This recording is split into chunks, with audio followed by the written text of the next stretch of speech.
গাউসে পাক রহমতুল্লাহ তাআলা আলাই রাসূল করিম সাল্লাল্লাহু আলাইহি ওয়াসাল্লামের প্রতি অগাধ ভালোবাসা ও সম্মান ছিল।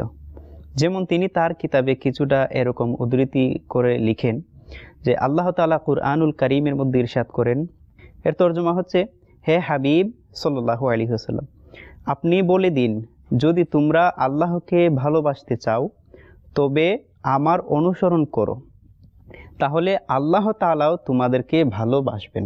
এ বিষয়ের প্রতি ইঙ্গিত দিয়ে তিনি রহমাতুল্লাহ তাআলা আলাইহি লিখেন যে আল্লাহ তাআলা বলে দিয়েছেন, রাসূল করিম সাল্লাল্লাহু আলাইহি ওয়াসাল্লামের মুহাব্বত বা ভালোবাসার বহিঃপ্রকাশ হলো নবী করিম সাল্লাল্লাহু আলাইহি ওয়াসাল্লামের কথা ও কাজের অনুসরণ করা।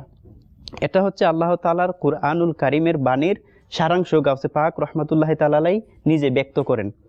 এরপরে আরও বলছেন যে তোমরা তোমাদের নিজেদের সম্পর্ক রাসূল করিম সাল্লাল্লাহু আলাইহি ওয়াসাল্লামের সাথে শুদ্ধ করে নাও এবং প্রকৃতভাবে অনুসারী হলো যে তার সম্পর্ক শুদ্ধ করে নিল। অনুসরণ ব্যতীত এ কথা বলা যে আমি নবী সাল্লাল্লাহু আলাইহি ওয়াসাল্লামের মুহাব্বতকারী, তা শুদ্ধ নয়।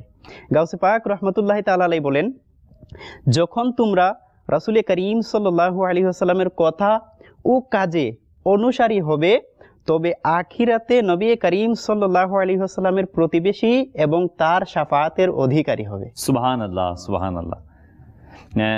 যে কথাই গাউসে পাক রাহমাতুল্লাহ তাআলা আলাইহি বলেছেন যে তার প্রতিবেশী, আর সেটা যেন হুজুর সাল্লাল্লাহু আলাইহি ওয়াসাল্লাম হাদিসে কারিমারই ব্যাখ্যা বলা যায়। কারণ হুজুর সাল্লাল্লাহু আলাইহি ওয়াসাল্লাম ইরশাদ করেছেন, মান আহাব্বা সুন্নতি ফাকাদ আহাব্বানি ওয়া মান আহাব্বানি কানা মাইয়া ফিল জান্নাহ।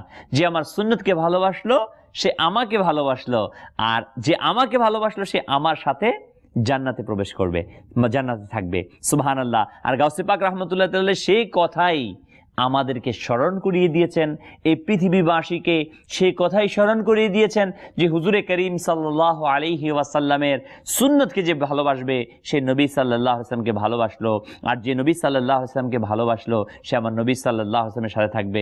গাউসে পাক রাহমাতুল্লাহ তাআলা আলাইহি আমার নবীকে ভালোবেসেছেন।